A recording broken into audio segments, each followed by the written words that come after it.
오늘도 나를 인도하시는 줄 믿습니다. 주님의 인도하심 따라 살아가게 하여 주시고 내 영이 무뎌져서 하나님의 음성 듣지 못하면 하나님 음성 들을 수 있도록 귀를 열어주시고 내 생각이 모자라 하나님 뜻 발견하지 못하면 내 생각을 여시사 그 지혜로 하나님 뜻 분별하게 하여 주시옵소서. 하나님과 동행하며 하나님 뜻을 분별하고 하나님과 함께하는 것이 가장 소중한 줄 알아 그것을 잊지 않고 오늘도 그렇게 살아가며 그 복을 누리는 저들 되게 하여 주시옵소서. 비 오는 새벽입니다. 오가는 길 안전 하나님 지켜주옵시고 오늘 각각 자신의 자리에서 처리해야 될 모든 문제들 하나님 문제거리들이 아니라 복으로 바뀌는 계기가 되게 하여 주시옵소서. 떠나야 될 때, 멈춰야 될 때, 그리고 가야 할 때 언제인지를 알아 그때를 분별할 지혜도 허락하여 주시옵소서. 감사합니다. 고마우신 예수님 이름으로 기도드렸습니다. 아멘, 아멘. 오늘 창세기 47장 계속 보고 있고요. 47장 27절에서 48장 7절까지인데 그 중에 27절부터 31절까지만 읽도록 하겠습니다.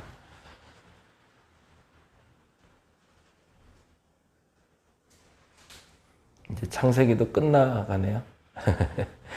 참, 한 6개월을 본 것 같네요.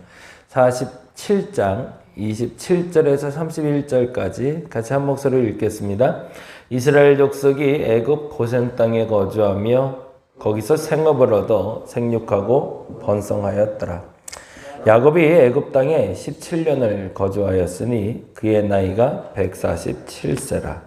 이스라엘이 죽을 날이 가까우매 그의 아들 요셉을 불러 그에게 이르되 이제 내가 내게 은혜를 입었거든 청하노니 내 손을 내 허벅지 아래에 넣고 인애와 성실함으로 내게 행하여 애굽에 나를 장사하지 아니하도록 하라.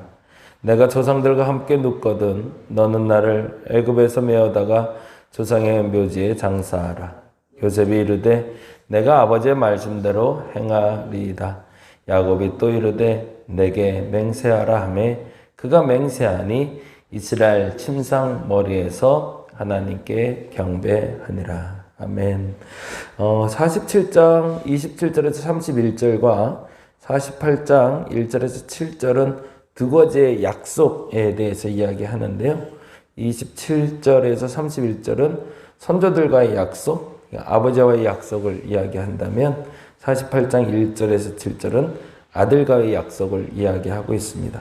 다른 말로 하면은 27절에서 31절은 아버지의 유업을 잇기 위해서고요. 그리고 48장 1절에서 7절은 계승자를 선택하는 과정이 돼요. 야곱에게 있어서 가장 안타까운 게 있어요. 평생을 그에게 쫓아온 건 장자에 대한 질문이에요. 장자. 누가 믿음의 장자일까? 누가 첫 번째에 서야 되나? 그 선두에 서야 되는 사람이 누구고? 그리고 그 선두에 서는 사람은 무엇을 해야 될까? 그게 야곱의 처음 질문이자 마지막 질문이 됩니다. 처음 질문에서 야곱은 잘못 질문을 던졌죠. 장자가 되면 복을 받는다. 그게 본인이 알고 있는 공식이었어요. 그래서 어떻게든 형에게 그 장자권을 뺏어서라도 나는 장자가 돼야겠다 생각했죠. 왜냐하면 그래야 복을 받는 줄 알았으니까. 그래서 그 장자권에 대한 집중을 끊임없이 반복해서 하고 있었는데 그 시작점에서 그가 깨닫게 된 것은 아무것도 아니었다라는 거죠. 본인이 장자권을 가져봐야 결국에는 본인에게 남는 게 아무것도 없음을 알게 된 거죠. 그렇다면 장자는 뭐 하는 사람일까? 그리고 그 장자가 얻는 복이라는 게 뭘까? 그것을 비로소 지금 하나님의 부름을 받으려는 이 순간에 그가 조금씩스럽게 깨닫기 시작합니다. 그 첫 번째는 장자는 유업을 계승하는 사람이라는 거죠. 끊지 않는 사람들. 그러니까 그 매듭이 아니라 마디가 되는 사람이 장자라는 것을 야곱이 알게 돼요. 에브라임과 므낫세의 사건도 역시 동일하게 이제 나중에 또 한번 살펴보게 되겠지만, 그래서 야곱은 자신으로 말미암아 애굽으로 들어오게 돼서 애굽에 들어온 이스라엘 백성들이 그 선조들과의 계보가 끊이지 않기를 원합니다. 그래서 한 일이 자신의 무덤을 선조의 무덤에 써달라고 부탁하는 거죠. 이 얘기를 한번 좀 보죠. 이렇게 되어 있습니다. 27절부터 한번 보죠. 27절 같이 읽어봅니다. 이스라엘 족속이 애굽 고센 땅에 거주하며 거기서 생업을 얻어 생육하고 번성하여, 거기다 동그라미 생업을 얻어. 어제도 말씀드렸지만 만일에 이스라엘 백성들이 농사를 지었어도 잘 살았을 거예요. 그렇죠. 왜냐하면 그건 요셉의 덕이 있으니까. 곡간지기만 해도 먹고 사는 데는 전혀 지장이 없었을 겁니다. 근데 또 하나 너무 중요한 게 있었어요. 그것이 본인의 것이 아니라는 거죠. 본인들은 평생 목축을 하고 살아왔던 사람들이고 그걸 괜히 굳이 감추고 난 농사도 잘 지어라고 말할 필요가 없다는 거죠. 요셉이 그렇게 요청을 했고 형들은 정말로 농사를 짓지 않고 목축을 하게 되죠. 그리고 그 목축을 하면서 그 기름진 땅에서 그들이 누릴 수 있는 복을 누리게 되는 장면이 27절입니다. 만일에 그들이 곡식을 거두며 이 부를 누렸다면 정말 영영 돌아가지 않았겠죠. 거기에 정착민이 됐었겠죠. 그런데 목축을 했기 때문에 언제든지 이동할 준비를 하고 있었던 거죠. 그래도 안타깝지만 그 다음 절에 보니 이렇게 돼 있죠. 읽어봅니다. 28절 야곱이 애굽 땅에 17년을 거주하였습니다. 근데 갈 마음이 없는 거죠. 농사를 짓지 말고 목축을 하라는 이유는 흉년이 끝나면 다시 돌아가라는 뜻이었는데 돌아갈 마음이 없습니다. 왜? 굳이 좋은 걸 놔두고 어딜 가. 근데 그렇게 살다 보니까 들어온 지 17년이나 벌써 지나버렸죠. 그럼 뭐가 끝났다는 거예요? 흉년이 끝났다는 얘기거든요. 이제부터는 흉년과 풍년이 오가면서 살기 좋은 시대가 시작이 된 거죠.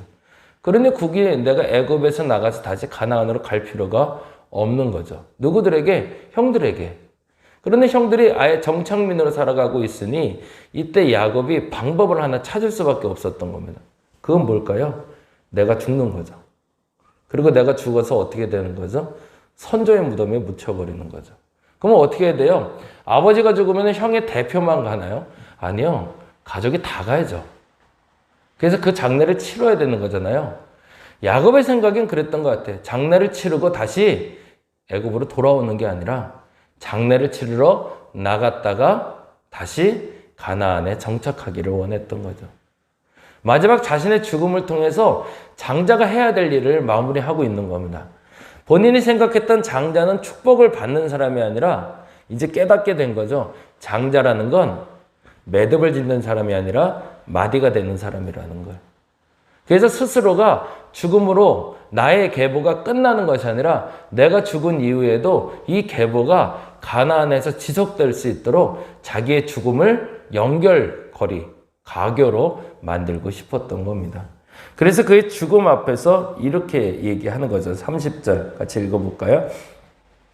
내가 조상들과 함께 눕거든 너는 나를 애굽으로 메어다가 조상의 묘지에 장사하라. 요셉이 이르되 내가 아버지의 말씀대로 행하리이다라고요. 그래서 장례는 반드시 어디서 해라? 애굽이 아니라 가나안에서 해야 된다라고 얘기해요. 근데 더 중요한 건 누구에게 얘기했냐인 거죠. 다시 읽어볼게요. 30절. 내가 조상들과 함께 눕거든 너는 나를, 너가 나오네요. 그렇죠? 나를 장례식을 치러야 될 사람이 있는데 그게 너야. 근데 너가 누군지 볼게요. 나를 애굽으로 메어다가 묘지에 장사하라. 누가 나오죠? 요셉이 이르되. 그렇죠. 형들에게 말해봐야 안 갈 것 같거든요. 이 사람들 또 어떻게 바뀔지 모르니까 약속을 지킬 수 있는 사람 요셉에게 부탁하고 있죠. 근데 물론 여기에는 또 다른 의미도 있습니다. 야곱에겐 변함없이 자기의 장자는 요셉이었던 거죠. 그러니까 형들 다 제끼고 라헬의 아들인 요셉에게 그 부탁을 하고 있는 장면입니다. 그게 조금 좀 안타깝긴 하죠. 그리고 나서 염려가 됐던지 31절에 다시 한번 이렇게 얘기합니다. 31절에 야곱이 또 이르되 내게 맹세하라. 꼭 해야 된다. 꼭 가야 된다. 그리고 그가 맹세하니 이스라엘이 침상머리에서 하나님께 경배했다고. 아, 이제 됐다 생각한 거죠. 비록 이제 난 죽어서 아무것도 못하지만 그러나 장자, 그 장자가 된다는 건 마디가 돼서 가교 역할을 하는 거니 너 꼭 나 데리고 가야 돼. 나 죽어서라도 나는 가나안 가야 돼. 나만 가는 게 아니라 너희들 다 다시 나가야 돼 라고. 근데 야곱도 알지 못했던 거죠. 장사를 끝내고 다시 돌아올 거는. 근데 요셉과 그의 형제들은 장례를 마치고 다시 애굽으로 돌아오죠. 그게 사실은 아니었는데. 그리고 또 하나 앞서 말씀드린 거는 아버지의 유업을 잇는 거라면 48장 1절에서 7절은 아들에게 계승하는 장면이 나오는데 문제가 되는 게 하나가 있었던 거죠. 그걸 이렇게 얘기하고 있습니다. 4절 볼까요? 48장 4절 내게 이르실 때 내가 너로 생육하고 번성하게 하여 내게서 많은 백성을 나게 하시고 내가 이 땅을 내 후손에게 주어 영원한 소유가 되게 하리라 하셨느니라. 이 땅은 어딜까요? 애굽이 아니라 가나안이죠. 그러면 가나안으로 누가 가야 되는 거예요? 요셉이 가야 되는 거죠. 근데 문제는 요셉이 지금 그 자리를 놓고 갈 수 있는 형편이 아니란 말이죠. 그래서 야곱이 택한 방법이 있습니다. 그게 바로 5절이죠. 같이 한번 읽어봅니다. 내가 애굽으로 와서 내게 이르기 전에 뭐라고 되어 있어요? 애굽에서 내가 낳은 두 아들 에브라임과 므낫세는 내 것이라. 그러면서 강조합니다. 르우벤과 시므온처럼 내 것이라고. 그 뭐죠? 장자가 될 거라는 거죠. 누가? 요셉의 아들 둘이. 그런데 재미난 건 이렇게 되어 있어요. 6절. 이들 후에 내 세생은 그건 누구죠? 에브라임과 므낫세 다음에도 자식들이 있다는 거죠. 근데 걔네들은 상관없어. 걔네들은 상관없는데 최소한 에브라임과 므낫세 얘네 둘은 데리고 나가야 돼. 그리고 데리고 나가서 뭐 하는 거죠? 그들의 유산은 그들의 형의 이름으로 함께 받으리라 라고 되어 있어요. 그럼 무슨 얘기를 하고 싶은 걸까요?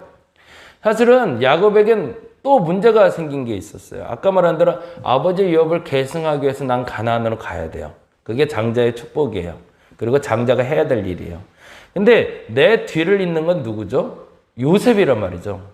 근데 문제는 요셉의 처가 누구냐인 거죠. 보드베라의 딸이거든요. 다른 말로 하면 애굽의 제사장의 딸, 이방인의 딸이라는 거죠. 이방인 여자인 거예요. 그러면 이 아이들은 어떻게 되는 거예요? 혼혈이잖아요. 소위 말하는 유대인의 전통 순수혈통이 아니란 말이죠. 근데 이 순수혈통을 진짜 내 직계 아이로 만들 수 있는 방법은 뭘까요?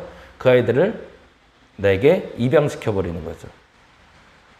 그래서 요셉으로 말미암아 낳은 아이들이 이방 여인의 아이들이라고 다른 아이들에게 천대받지 못하게 하고 그러면서 그 위치를 자신들의 아들과 똑같은 위치에 넣게 하면서 장자의 계보를 잇게 만들어버리는 거죠. 그게 야곱의 마지막 방법이었습니다. 야곱이 알고 있었던 한 가지. 첫째는 장자는 축복을 받는 사람들이 아니라 계승하는 사람들이라는 걸 알았던 거고 계승을 하기 위해선 아버지와 아들의 영적인 가교 역할을 할 수 있는 사람이어야 된다는 걸 알았던 거죠. 근데 아쉽게도 끝까지 버리지 못했던 건 육신에 대한 욕심 그리고 육신의 자녀에 대한 의미를 버리지 못했던 거죠. 근데 재미난 거 아시나요? 나중에 이스라엘을 둘로 나뉘게 됩니다. 그러면서 요셉의 지파의 중심이 됐던 에브라임과 므낫세가 북이스라엘의 중심 세력이 됩니다. 그래서 북이스라엘을 다른 말로 부를 때 에브라임이라고 불러요. 그런데 그 밑에 나라가 또 있었죠. 북이스라엘과 남유다라고 부릅니다. 근데 유다의 자손들은 누구의 자손들일까요? 우리가 잘 아는 대로 그의 며느리 다말의 자손들이거든요. 이방 여인의 자손들이죠. 그렇게 하려고 해도 그렇게 할 수 없는 일들이 신기하게 벌어지고 있는 거죠. 하나님 뜻에는 뭐라는 거예요? 이것이 나의 자녀, 저것이 나의 자녀, 내가 의미로 구별할 수 없다라는 얘기인 거죠. 결국엔. 그래서 결국에는 북이스라엘의 씨의 뿌리는 이방 여인의 자녀가 되고 남유다의 씨앗의 뿌리도 이방 여인의 자녀가 됩니다. 그것도 참 아이러니한 하나님의 방법이시죠. 한 가지 중요하게 깨달아야 될 것이 있습니다. 그래서 그걸 오늘 같이 기도했으면 좋겠는데 야곱은 마지막 순간에 깨닫습니다. 장자에게 축복이 있다. 근데 그 축복은 내가 부를 누리고 영화를 누리고 사람들에게 인정받는 게 아니었구나. 그러면 장자의 축복은 뭐다? 대를 잇는 것이다. 영적인 대를 이어갈 수 있는 사람이 장자다. 이것을 비로 알게 되고 그의 요셉에게 그리고 그 자신이 죽으면서도 그 일을 했던 것처럼 저와 여러분에게 그 장자의 축복을 소망하고 이룰 수 있는 믿음이 생기시기를 간절히 바랍니다. 여러분의 가장 큰 축복은 내가 그 하나님을 믿게 됐다는 것이고 그리고 내 가장 큰 축복의 마지막은 내 자녀에게 그 축복을 계승하는 사람이 되는 것이기 때문에 그렇습니다. 장자의 그 축복을 계속해서 계승하고 누리게 할 수 있는 저와 여러분 되시기를 간절히 바랍니다. 기도하겠습니다. 축복을 받는다는 말을 우린 잘못 착각하고 있습니다. 돈이 많아지고 잘 살게 되고 행복해지고 누리는 게 많아진 걸 축복이라고 생각했는데 아닙니다. 야곱이 깨달아 알게 됩니다. 축복이라는 것은 특히나 장자의 축복이라는 것은 무엇을 많이 소유하게 되고 누리게 되는 것이 아니라 그 믿음의 계교가 되는 마디임을 알게 됩니다. 우리도 그렇게 되게 하여 주옵소서. 그래서 그 축복을 누리는 사람들 되게 하여 주옵소서. 장자의 축복은 계보를 잇는 데 있습니다. 마디가 되는 것이며 연결, 고리가 되는 것임을 알아. 내가 그 축복을 누리고 그 축복을 연결하는 자가 되게 하여 주시옵소서. 감사합니다. 고마우신 예수님 이름으로 기도드렸습니다. 다 같이 기도하고 돌아가겠습니다.